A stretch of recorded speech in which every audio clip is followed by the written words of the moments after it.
Today, we're making one of my favorite cocktails, the Bee's Knees. So this one is for my gin drinkers out there, and it really is one of my favorite cocktails. The gin that I'm using is from Sutler's, which is a distillery in Winston-Salem. I talked to their owner, Scott, on the phone for a while, and actually found out he has a Land Rover, an old Defender, that is totally done in their branding. So I talked to the right gin guy to do this sort of thing. So I really like this gin. It's not super junipery, it's kind of like citrusy. So it's gonna be 3 ingredients: gin, honey, or honey syrup, which can be a little easier to work with, but I did not take time to dilute it. If you walk into a grocery store somewhere, you can find honey. This is local honey from Virginia. If you wanna make it into a syrup, add 2 parts honey to 1 part water. Like boiling water will help it dissolve faster, but it works fine this way too. The last thing is going to be lemon juice. I've got fresh lemons. You can use bottled if you want to. I find that's varying quality. We're gonna take our shaker. I like this style of shaker. Whatever you have is fine. Even like a mason jar can do the trick, but I like this style. Super easy to use and to clean.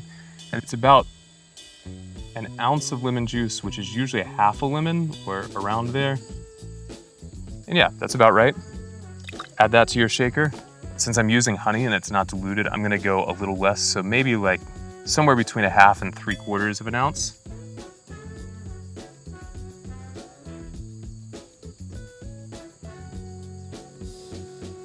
You know, you could just use this tall side of the jigger to measure your 2 ounces, but there's still honey left in this, so I'm just gonna use that side to measure my gin out. So 2 ounces of that.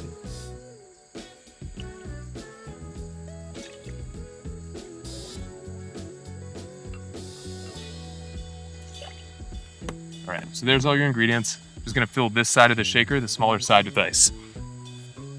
Take that, put it on.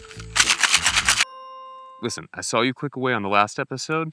Don't do that, I'll keep it short. This is a great bag. It holds 3 of your favorite bottles, so you can take them to camp. Check it out.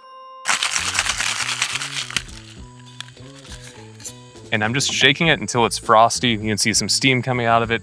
You'll know when it's cold, you can really feel it. We're going minimal, but also I did forget my strainer. So here's a trick. Just put the lid back in halfway.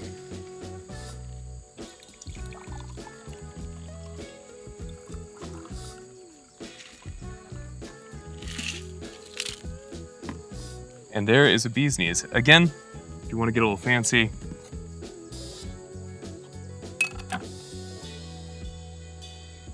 give yourself a little garnish. You can do that.